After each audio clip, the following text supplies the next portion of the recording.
nggak bisa juga, mencari juga nggak bisa, menelisik juga nggak bisa, menelusuri jarh wa ta'dil juga nggak bisa. Jadi manggut-manggut aja. Apalagi yang Ustadz berjenggot rimbun itu, ya kan? Kayak orang alim dia kalau jelasin jarh wa ta'dil, ya kan? Ditelusuri bodong semua. Assalamualaikum warahmatullahi wabarakatuh. Halo teman-teman, ketemu lagi dengan dua Bang Deso ya di channel Mr. Coach. Yuk mari kita ngobrol di channel ini. Siapkan kopinya yang kental, ngolah pikir dengan share dan serius tapi santai. Mayoritas ulama ahli sunnah mengkafirkan Syiah, tapi mengapa negara Saudi yang berpahaman sunnah mengizinkan orang Syiah umrah dan haji? Mengapa tidak dilarang saja? Karena ternyata kekafiran mereka. Jadi yang dikafirkan oleh ahli sunnah, orang-orang Syiah ini adalah para dai-dainya yang memang sudah sampai mengikrarkan bahwasanya Quran kurang dan sahabat kafir. Kalau simpatisan orang-orang yang tidak mengerti apa-apa, masyarakat biasa. Jadi di Iran itu sendiri banyak kayak orang-orang kita ini yang dagang-dagang kaki lima pinggir jalan, hidupnya miskin. Agamanya apa bu? Islam. Apa pak? Islam. Tapi nggak sholat. Ini sebenarnya denial Pak Holid ini ya. Dia nggak bisa jawab kenapa orang-orang Syiah di Saudi juga nggak dilarang haji. Oh bukan. Mayoritas ulama Sunni versi Wahabi, Sunninya Wahabi. Ya Wahabi Indo, kalau Wahabi Arab enggak. Dia boleh. Iya, Usman Homes saja ya. Santai Usman Homes itu. Dedengkotnya Wahabi loh, Kuwait ya. Bahkan dia bercerita akur di Irak, di Kuwait akur bisa nikah itu Syiah sama Wahabi. Bisa ya, nikah. طيب وفي العراق كذا تزاوج بين الشيعة والسنة وطبيعي جدا تجد سنيا أخواله شيعة وشيعي تجد أخواله من السنة وما كانت أي خلافات بين السنة والشيعة. Ya Wahabi Indo kejang-kejang ya. Denial dari Pak Holid Basalamah. Katanya yang dikafirkan oleh ulama Sunni itu ya ulama-ulama Syiahnya, untuk umatnya enggak. Karena untuk umatnya enggak. Loh kok bisa gitu bos? Kok bisa sih mas? Namanya umat yang mengikuti fatwa ulamanya. Gimana? Ulamanya kafir, umatnya enggak. Karena umatnya enggak tahu apa-apa katanya. Orang awam, orang miskin katanya enggak tahu apa-apa. Berarti mengkafirkan nggak setengah ini bos. Nggak aneh kalau gitu bos ya. Aneh pak. Gimana anda ini ya kan? Berarti kita ini orang Islam ini sebenarnya ya enggak Islam amat bos. Seluruh umat Islam ini, yang Islam hanya Nabi dan sahabat saja kalau gitu. Ya. Dan ulama 4 mazhab saja yang Islam, yang lain bukan Ahlussunnah wal Jamaah. Ahlussunnah wal Jamaah ya para sahabat, itu saja sudah ya. Imam Syafi'i. Kita sebagai umat yang nggak tahu apa-apa kita. Nggak bisa neraka kita kan gitu, karena umat nggak ikut-ikut katanya. Gimana Pak Holid ini ya? Kalau nggak bisa jawab ya, kalau kebingungan jangan gitu Pak ya. Nggak tahu apa-apa, gitu kan? Bahkan pernah ada beberapa kaum muslimin ditanya di Jawa Timur lagi dagang, dengan agamanya apa? NU. Dia nggak ngerti, ya, dia nggak ngerti, subhanallah, gitu kan? Ngerti Pak, kayaknya yang ditanya itu saya deh Pak. Ngerti Pak, ngerti. Kenapa saya jawab NU Pak? Ya karena biar nggak ribet gitu loh, ya kan? Nanti ditanya Islam apa? Gitu nanti kan gitu Pak. Islam apa? Sunni, Wahabi atau Syiah, nah, gitu bos ya. Ribet lagi mau jawab lagi saya, ya kan. Beli nggak beli nih orang nanya-nanya aja kan gitu. Agamanya apa? NU sudah, beres dah, sana. Ada anak-anak di pinggir jalan lagi nyanyi-nyanyi, lagi ngamen, saya lagi bawa mobil, saya buka jendela, saya panggil, Sina, Assalamualaikum. Dia nggak jawab.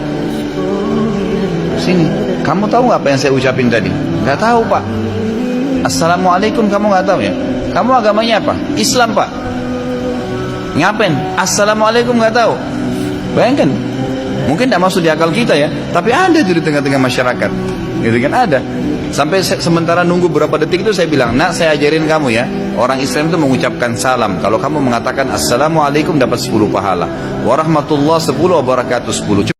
Itu kayaknya anak itu adik saya deh Pak. Ngerti sebenarnya Pak, ngerti Pak. Jawab salam tuh ngerti Pak. Cuma ngelihat yang tanya ini berjenggot-jenggot jadi malas gitu Pak. Lah, nanti dikafir-kafirin, dipita-pitain. Mending jawab nggak ngerti aja sekalian sudah gitu. Kamu ucapin, ini 2.000 saya kasih. Diucapin sama dia saya kasih 2.000. Minimal saya sudah ajarin salam.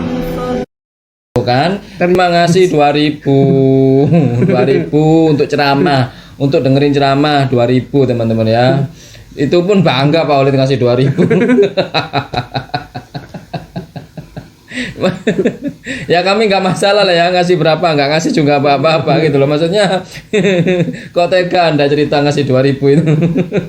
Soalnya panutan nih, panutan ya, paling enggak lah goceng lah ya 5.000 tuh, atau jeban tuh 10.000. Kalau ada juga yang tahu salam, ya waalaikumsalam Pak gitu. Tahu rukun Islam nggak tahu, ajarin rukun Islam. Tapi ada tengah-tengah masyarakat, nah orang seperti ini tidak dikatakan kafir, nggak ngerti, emang nggak tahu. Tapi yang mengatakan Abu Bakar kafir, Umar kafir. Jadi orang-orang Syiah yang berangkat haji itu katanya disamakan dengan orang-orang di Indonesia yang nggak bisa salam, nggak ngerti rukun Islam. Terus ngapain mereka haji Pak? Kalau sudah haji itu pendidikannya sudah tinggi Pak. Ya, jelas lah, Gimana? Bos. Orang-orang Syiah yang berhaji, tarafnya sudah di atasnya lah. Di atasnya berpendidikan sudah. Oh ini di jalan. Jadi mereka sah yang haji-haji itu dikatakan kafir sudah menurut Wahabi ya. Karena kan sudah haji, levelnya kan nggak mungkin setara anak yang nggak bisa jawab salam atau yang nggak ngerti rukunnya Islam ya. Gimana Pak Walid ini? Oke Pak Walid. من سؤال يسألون عن حكم القبعة للشباب. القبعة من لباس الكفار، ما يجوز لبسها للمسلمين لأنها من لباس الكفار، وفي لبسها تشبه بالكفار. قد قال صلى الله عليه وسلم من تشبه بقوم فهو منهم. Katanya Syekh Wahabi, Syekh Soleh Fauzan. Syekh Soleh Fauzan ini julukannya adalah Syekh Soleh Fauzan ini sudah mendapatkan predikat sebagai ulama yang paling alim di dunia saat ini. Menurut Wahabi ya, paling alim di dunia saat ini. Itu adalah Syekh Soleh Fauzan mengatakan orang yang memakai topi, orang Islam yang pakai topi itu haram. Nggak boleh Bos. Tasyabuh bil kufar. Kayak gitu Bos. Ya. Man tasyabah biqaumin fahuwa minhum katanya. Berarti gitu loh Bos. sama dengan orang kafir. Sama dengan orang kafir ya. Berarti nggak boleh Nggak pakai boleh. topi. Ya, nggak boleh pakai topi. Ingat para wahabi-wahabi ini. Kayaknya banyak wahabi-wahabi yang ustadz-ustadznya ini di Indo ini yang pakai topi. Banyak yang Pakai topi. Pakai topi. Wah, tidak Gimana mengikuti ini? fatwanya Syekh Soleh Fauzan. Ya, nggak ngikutin gurunya, punya fatwa sendiri. Kalau enak buat mereka, mereka pakai fatwa sendiri teman-teman ya. Kalau nggak enak buat mereka, mereka nyari guru-gurunya di Saudi sana buat berfatwa, oke? لبسها تشبه بالكفار لأنها من لباسهم. Ini parah nih.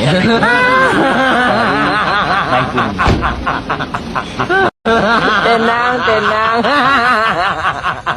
Oh, pakai sarung ya, pakai topi. baju koko, pakai topi. Waduh, nggak dengarkan fatwanya Syekh Soleh Fauzan tadi. Lihat lagi, cari lagi. Menggunakan mobil mewah. Nih, saya lagi lihat agama Ustadz favorit saya nih naik mobil mewah, naik mobil Ferrari. Wih, keren nih. Nih suara knalpotnya nih. Widih, mantap ya, Ferrari cocok nih bener, keren. Ini ada Ferrari, ini ada topi. Ferrari warna merah. Kemudian saya juga pakai hoodie warna merah. Loh, Lalu saya juga pakai topi warna merah. pakai Ya. hoodie, Bos. Mau apa Anda? Saya Soleh Fauzan. Walaupun saya pakai topi, mau apa Anda gitu. Yang penting saya pakai Ferrari, ya. Ini ada Mercy. Pakai topi teman-teman ya. Oke, nggak apa-apa kalau Wahabi Indo nggak apa-apa. Pokoknya Wahabi Indo ini teman-teman ya, kebanyakan kaleng-kaleng teman-teman ya. Yang di pusatnya sana, di biangnya sana Nggak boleh. akur dengan Syiah, yang di sini kejang-kejang lihat Syiah fobia, ya kan? Syiah fobia. Ya, kemudian saya Soleh Fauzan mengharamkan pakai topi, mereka pakai topi. Dilarang kok dilanggar kan Iya. gitu ya Bos ya. Kok bisa Bos ya? Padahal lulusan Madinah, guru-gurunya biasa, akur dengan Syiah. Ini kok Sini murid-muridnya kok seperti ini ya? fobia sama Syiah. Nggak boleh pakai topi, malah pakai topi. Gimana acaranya ini? Ya teman-teman ya. Tadi ajar sama gurunya mungkin Bos. Ya karena kan kalau di Wahabis, kalau sudah megang hadis satu bisa berfatwa sendiri, bisa bikin madhab sendiri. Jadi jika Anda mau sekolah ke Wahabi itu jalurnya bukan jalur dakwah teman-teman ya, tapi jalur madhab. Jadi jika kalian sudah lulus dari Saudi, kalian bisa bikin madhab sendiri. Oh. Ya makanya di Wahabi ini ada berapa ustadz di Wahabi ini di Indonesia ini. Katakanlah ada 100 ustadz ya, ada 100 madhab berarti gitu loh. Ada madhab Syafiqiyah, ada madhab Khalidiyah, ada Yazidiyah, ada Bawaziriyah, kan banyak. Ada siapa lagi? Madhab Zainal Abidin. Abidiniyah, kemudian yang itu Badrus Salamiyah, ya itu madhab-madhab di Wahabi, dan masing-masing madhab ini saling bertentangan pendapatnya ya, karena mempunyai fatwa mempunyai fatwa sendiri-sendiri. Jamaknya pasti yakin yang dari Wahabi pasti sahih-sahih, yang dari non Wahabi pasti dhaif-dhaif. Itu sugestinya, dokternya kayak gitu. Jadi umatnya manggut-manggut aja, karena umatnya apa? Umatnya nggak bisa juga mencari, juga nggak bisa menelisik, juga nggak bisa menelusuri jarh wa ta'dil, juga nggak bisa. Jadi manggut-manggut aja. Apalagi yang ustadz berjenggot rimbun itu, ya kan, kayak orang alim dia kalau jelasin jarh wa ta'dil, ya kan, ditelusuri bodong semua. Kemudian mereka teriak-teriak, mangkata ba'alai ya muta'amidan fal yatabawa maq'adahu minan nar. Mereka sendiri padahal pembohongnya itu loh teman-teman ya. Waduh, mereka itu parah teman-teman ya, parah, sangat-sangat parah. Oke, itu saja bos untuk hari ini bos. Oke, itu saja obrolan hari ini. Mudah-mudahan bermanfaat, mudah-mudahan mencerahkan, dan mudah-mudahan kita bisa bersikap bijak lagi. Ma'asabaka min hasanatin faminallah wa ma'asabaka min sayyiatin famin nafsik. Yang baik-baik semuanya datang dari Allah, yang jelek-jelek datang dari kami. Mohon maaf.